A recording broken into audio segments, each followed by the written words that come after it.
Oui Muriel, ça y est, on approche de cette fameuse machine, cette nouvelle ligne de tri, toute neuve et en phase, vous l'avez dit, encore un petit peu d'expérimentation.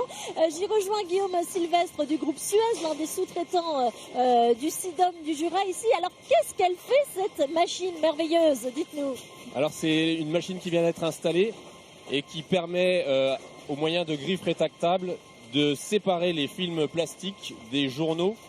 Geste qui aujourd'hui est réalisé à la main mais qui nécessite beaucoup de temps et qui va être automatisé pour que les trieurs puissent se consacrer à du contrôle qualité et au tri d'autres objets. Parce que ça c'est très proche. Bah oui, visuellement c'est bien différent, par contre ça a la même taille et ça a le même poids. Donc les machines qui étaient en place jusqu'alors avaient du mal à les reconnaître. Donc c'est pour ça qu'on a ajouté ces nouveaux équipements. Donc cette fameuse griffe là qu'on voit tourner attrape les plastiques, c'est ça? Oui, en fait, alors il y a une différence dans ces deux matières, c'est que le film peut se fait attraper par les dents de la griffe, alors que le papier va glisser par-dessus. Oui. Rester tout simplement. Ouais, et ça. alors après, bon, donc quand elle a attrapé ces films plastiques, qu'est-ce qu'elle en fait? Il y a une autre étape? Alors oui, sur le tri des films, en tout cas, pour pouvoir avoir un lot de films de bonne qualité, on va envoyer ces films extraits sur un tapis vers un tri optique. Donc ce tapis qu'on voit passer à toute vitesse. Oui. Et dans ce caisson orange, il y a le tri optique. Évidemment, il n'y a pas quelqu'un dedans, hein, c'est vraiment la machine qui lit, on peut dire ça.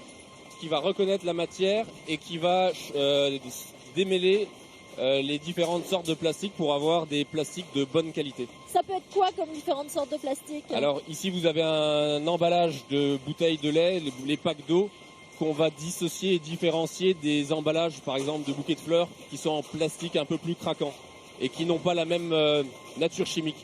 Et qui du coup ne seront pas destinés aux mêmes usines de retraitement? Voilà, en fait chaque matière, une fois qu'elle est triée et qu'elle est isolée avec un bon niveau de pureté, est envoyée dans une filière de recyclage et chaque usine de recyclage a sa matière. Donc les films souples vont dans une usine, les journaux, revues, magazines vont dans d'autres usines. Oui, parce qu'il faut bien préciser que ici, dans les centres de tri, on ne recycle pas, on ne fait que trier par définition. Tout ça par où? Toutes ces matières. Alors, il y a plein d'usines. Le SIDOM fait le choix de filières locales. Donc la quasi-totalité des matières triées sur le site partent dans des usines du grand quart est de la France. D'accord. Donc les journaux repartent dans des papeteries. Les films plastiques vont dans des usines dans lesquelles les films vont être lavés, nettoyés et regranulés pour reproduire de la matière qui va être ensuite réutilisée. Par exemple, qu'est-ce qu'on peut faire par la suite avec un film plastique? Ça sert à quoi? Alors ça dépend après de la reformulation, mais on peut faire des arrosoirs, du mobilier de jardin, Vraiment une seconde vie. Et alors, ce qu'il faut bien avoir en tête, c'est que tout ça est revendu, évidemment. Oui. Donc plus on trie, plus meilleur c'est gagnant pour tout le monde. Ah bah c'est essentiel. Effectivement, toutes ces matières ont de la valeur. Alors avec des cours qui dépendent effectivement des niveaux de consommation, du moment, du cours du pétrole. Mais effectivement, c'est une recette qui permet en partie de financer toutes les opérations de collecte et de tri.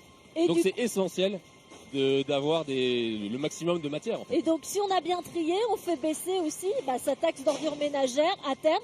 Donc c'est un cercle vertueux dont on vous a montré une petite partie aujourd'hui.